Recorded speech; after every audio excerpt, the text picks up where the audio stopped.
Shalom Aleichem, Dr. Gurtz. I received some more information from the project manager, so I'll try to explain it as best as I can. Okay, here we go. Looking at this over here, your first question is, from the street, how do you get into the house? So pretty much this is the upper level of the street. That's the ramp that goes down into the parking lot.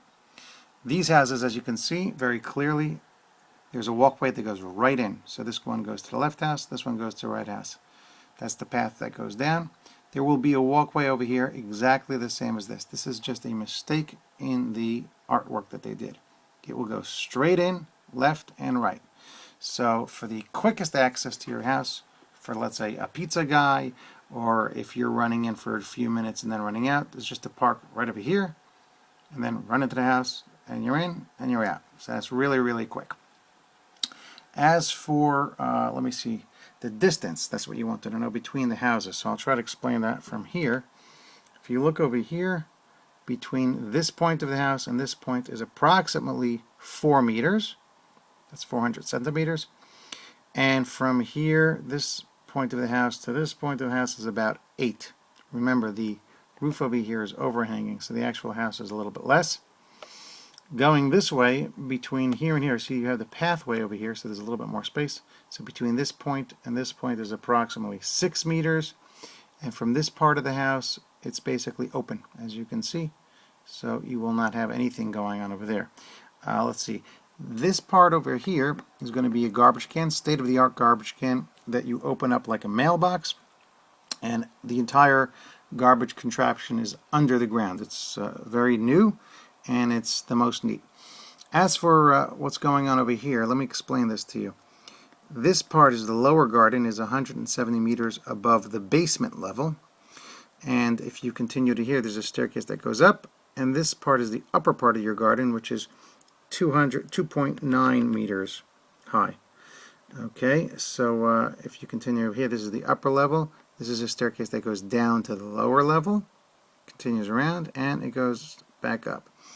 As for extra staircases, he can build an extra staircase over here going down if you want for a separate apartment with a separate rental. You do not have to have the staircase. You can keep this the same level as this, or you can keep it part of your garden, whatever you want. You can play around with this a little bit, presumably. Okay, as for up here, let me show you something else that you haven't seen yet. This over here is going to be an elevator shaft, an elevator. And there's another one on the other side, an elevator as well. The reason for that is instead of them having a ramp go up to the path that's in the middle, right, the ramp that would normally go up to this pathway, they're going to have an elevator instead. It keeps the houses looking nicer. You can see this entire house. The ramp doesn't block it. So that's what they decided on doing. So somebody from the lower parking lot can either take the staircase up here and get out to the street that way, or they can literally get into an elevator, go up the elevator, then they'll be on the 3 meter higher level and go out. So again, just to recap the height difference, these porches over here are about 3 meters above the parking level. That's a little bit under 10 feet. And going back to this map over here, if you look at this one, if you park under here, either you can get into the house by going up this staircase and going around into the house, or you can go straight into the house in the basement, the same level. Or the third choice and the quickest way to get in is just to park on one of these spots here and walk straight in this way, right into the house. That's pretty much it. If you have any other questions, please let me know. 718-261-2474. Kol Tuv.